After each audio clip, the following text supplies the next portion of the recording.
Before you buy a home this spring, there are some major things happening in the spring market that home buyers should understand. Listen into this video to find out what you can do to position yourself for home ownership in spring 2026. Spring market started early. When I say it started early, typically it starts somewhere around March, end of March. This year, I believe it started in the beginning of February. Of course, this is all localized, and of course, I get a perspective from the national real estate market. In most cases, home prices are declining somewhat, maybe not as much as you would see them go down per the MLS, but sellers are taking a little bit less than what they have it listed for, and they're offering some closing cost assistance. Back in January, Georgia had the highest amount of people back out of their deal. But right now, the market is up in all parts of the market. I do deals in Texas, essentially all 49 states, and we're seeing an increase of people going under contract and moving. So typically, end of March, the spring market springs, right? And it propels us into late August. The reason why it propels us into early to late August is because they're positioning themselves to move so they can have their kids in a different school district by next year. Some people are moving early in hopes that they can find a house and beat the rush. Also, some of these people who have found homes have been looking for months and months and months for the right situation and right home for them. We also are seeing interest rates because of the war we have going on and the oil crisis. We're seeing interest rates fluctuate a lot more than they have been over maybe the course of the last 4 or 5 months. When I say fluctuate, Friday, we get alerts. And we got an alert that said price for worse. And I think I saw 2 of them on Friday and then 1 on Thursday. Now, do I mean, hey, interest rates have went from 6% to 7%? No.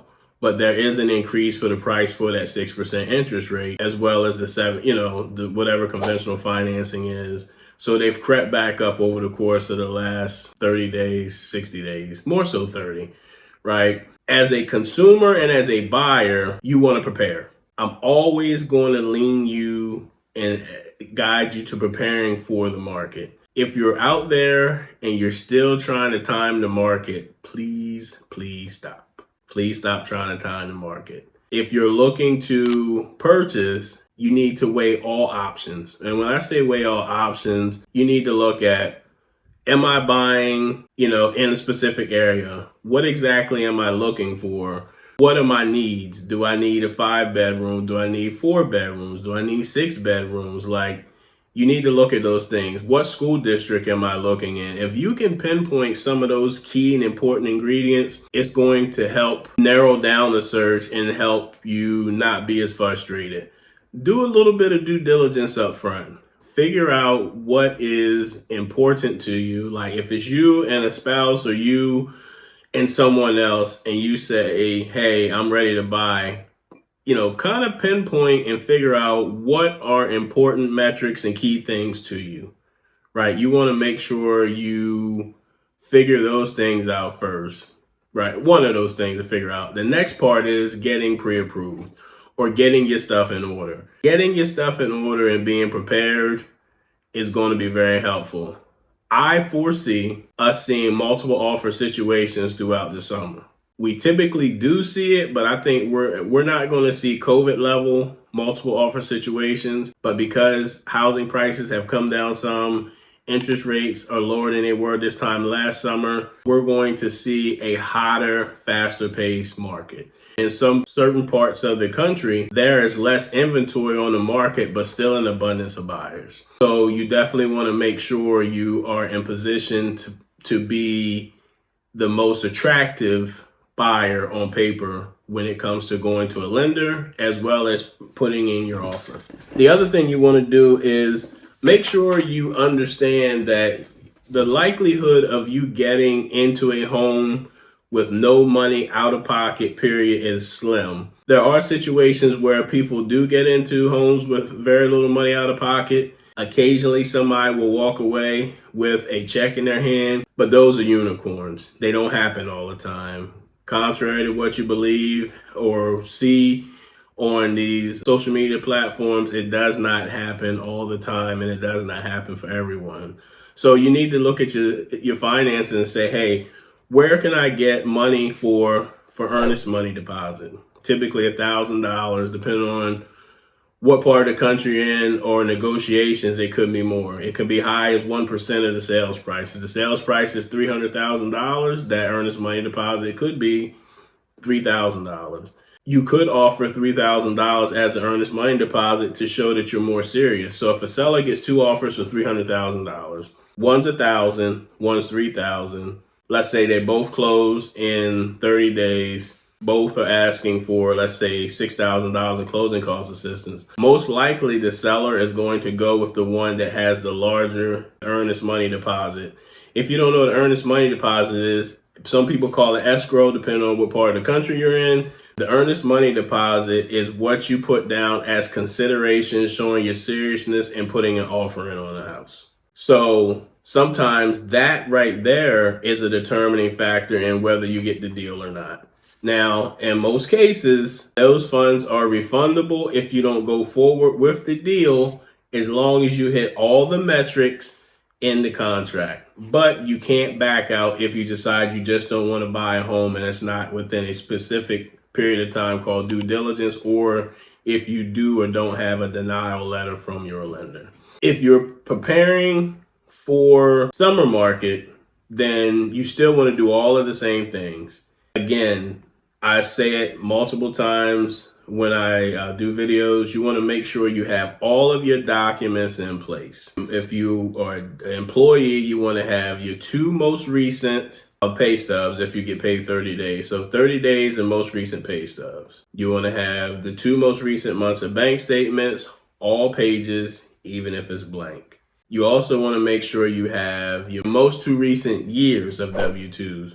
So if in these last 2 years you work 3 jobs, we need all W-2s for all positions. If you work 4 jobs, you catch my drift.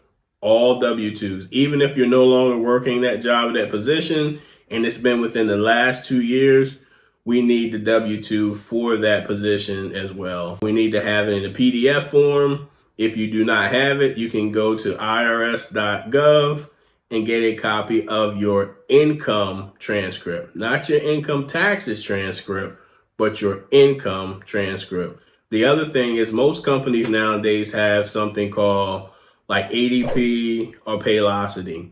You can, if that's where you get your pay stubs from, you should be able to go in and access those W-2s along with your additional or old pay stubs. If you have questions pertaining to that, I would reach out to someone in human resources or payroll who can help you find those documents. You also need a copy of an unexpired driver's license. We need a copy of the 2 most recent years of tax returns. If you have them, send them over as well. I utilize those if you're looking for some sort of down payment assistance program. If you receive any other type of income, whether it be Social Security, military disability, child support, annuity, alimony, if you get Social Security for a child, provide that as well. Being prepared is key.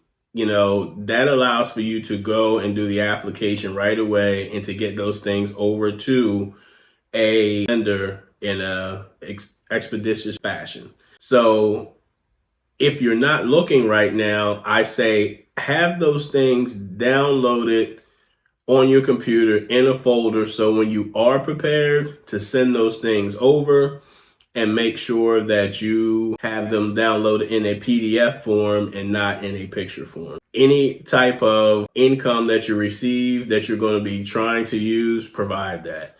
Also, key point is if you have a 401k that you pay into, provide the most recent 401k statement to the lender for two reasons. One reason is if those are where your funds are coming from, you want to make sure you have access to that 401k statement. The other thing is, even though you may not be using or trying to use your 401k statement, sometimes that is a differentiator in helping you get approved. What do I mean by that? If you are marginal in terms of score, or you have an okay score, high debt to income ratio, and limited funds in the bank, but you have just enough to qualify, for your down payment and closing costs. Having those 401k statements allows for us to say, hey, this buyer is not using those 401k funds. However, if something were to happen, they have X amount of dollars in 401k that they have access to, which gives you something called reserves. Those reserves, having liquid funds or having reserves, helps keep your file in good graces. It also makes your file look better because we see, hey, if something happens, they can pull funds out, and it typically helps you get over that hump of being able to get approved. This is key. If you're going to get a gift from family members, you're going to have to make sure you let them know that they have to provide their bank name and account number, their name, a relationship with them, and then it will be sent over to them in a form of a gift form. We call it a gift letter. And the easiest way is for them not to give you the funds. Have them wire those funds directly to the title or attorney's office when the time is right. And you should be directed or guided by your loan officer as to when those funds should be wired. So again, this spring market has started early. I've got clients that are currently going under contract, putting in offers. So you want to make sure you're prepared. You want to make sure that you have money. And folks, purchasing a home is very, very serious. It's serious business. It changes a lot in people's lifestyles. And it's not a super easy process because each person banks differently. They do their money differently. Their debt to income ratio is different, right? Also, your realtor and lender are important. Having the right lender realtor combination is important to you in your home buying journey. While you would like to make sure you work with a professional and serious lender and a professional and serious loan officer, you as the borrower have to come in serious. I say that because I talk to other loan officers across the country, and we're still running into some of the same things. The buyer wants you to pre-approve them for X $100,000, but they don't want you to pull their credit, or they want you to do a soft pull. Now, some lenders will do a soft pull. I don't do them anymore because what happens is when you do a soft pull, it does not provide all of the data that you need to pre-approve somebody. And you typically cannot run desktop underwriting to see if the person can get approved. Let's say they got a 700 credit score, everything else looks good, and that's on a soft pull. On a hard pull, we pull consumer credit reports, which is where the liens and judgments are. So if you got a 700 credit score, because liens and judgments no longer affect your credit score, and you have a 700 credit score, but you have liens and judgments, now we have to figure out how can we fix this problem so that Mr. and Mrs. Johnson can buy a home. Do they have 3 months of on-time payments to the judgment? Is it even their judgment? Listen, the other part is when a judgment or lien shows up on your credit, even though it may be paid for or it's not yours, you're going to still have to do some work and make sure that you get that taken off. No, the first thing to do is not go to credit repair and pay somebody to have it taken off. What I'll do is I will give you the case number and what court it's in. You reach out to that court and ask who the person is who filed this case against you. 9 times out of 10 is typically on that liens and judgment report. And you reach out to them and ask, hey, I have a bill in my name. It's such and such. I do not have any recollection of having this lien or judgment. Sometimes it's satisfied and you forgot you paid it. Sometimes it's not even yours. I had a client who we called and the lady had the same name as her, except the middle names and initials were different. With that being said, they had to remove that from her credit. So you're going to have to do some work, but the first thing to do is not to go run and have credit repair remove it for you, because it doesn't benefit you paying for that when it's a simple phone call that you can make. Let's say it's 3 phone calls. 1 to the courts, 1 to the person who says you owe funds, and then 1 back to me to report, hey, Kevin, I found out that this was not my lien or judgment. They're going to send me a paperwork to remove it. They're also going to send it to the county to tell them, hey, this is not the right Kevin Jefferson. So those are key and important things. I know it's frustrating. I know you don't want to work on it, but you're going to have to.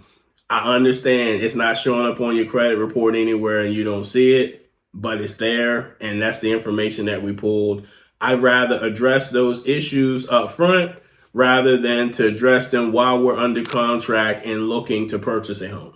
I think we're going to have one of the better, higher selling in terms of homes probably that we've seen in the last 4 years. I think as long as interest rates continue to do what they're doing, which is, slowly coming down, as long as sellers are being realistic in what they want to sell the house for, I think we're going to see more people have that opportunity to purchase homes, and we're going to see a higher number of home sales over the course of this next 8.5 months. 8.5 months. So be prepared, have everything that you need in place for the home ownership journey, and then reach out and find out what you need to do. I'm harping on this because also getting prepared is not automatically running to credit repair. I am an advocate for credit repair when the situation is right. However, you don't know what you need to do. Working on getting addresses, former employers, and phone numbers off your credit report doesn't bother us from the lending standpoint. We don't look at that. Does it potentially help clean up your credit report some and other, people being able to find you or do certain things? Yes. However, when you're purchasing a home and obtaining a mortgage, that doesn't affect your ability to get qualified or not qualified. That's for if you're looking to get business funding, or those are tricks and tips that credit repair gives you to, so that you can dispute things and do whatever it is that you do. Running a credit repair and spending that $50, $60, $70 a month is not key. Now, what I do is I work alongside credit repair people and I say, hey, here's the game plan for ABC buyer. This is what they need to work on. If you feel as though, hey, I'm okay paying to have somebody work on these things, then that's fine. But most of the time, the game plans that I give you, you don't really need credit repair. You also, again, want to make sure that when you have your credit report, or if you get a copy of your credit report, or if you had credit repair and you're finished with that process, that you go to annualcreditreport.com, pull a copy of your credit report, and or call the 3 credit agencies and ask them to remove all dispute verbiage on your credit report. I don't care if it was 8-9 years ago. It's probably still there. Because you're no longer disputing it does not mean it's not showing up on your credit report. And we like to have those things removed before you actually go into underwriting. Now, I've said a lot. The spring market is going to be busy. The person that is prepared is going to win. And when I say prepared, you get your application in, you have your pre-approval from your lender, you have a game plan, you have funds for earnest money deposit, typically $1,000 to 1%.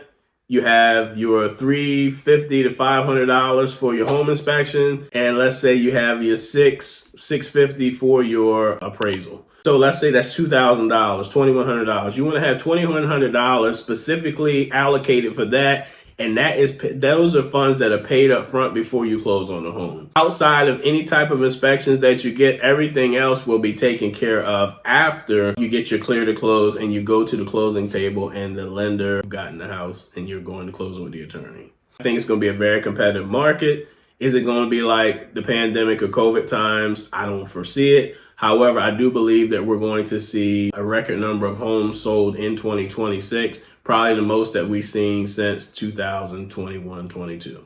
If this video has been helpful, do me a huge favor and give me a thumbs up. If you have any questions pertaining to home ownership or would like to get on my team schedule to do a buyer's consultation, the link will be in the description of this video. I'm Kevin Jefferson, the People's Lender. Have a great day.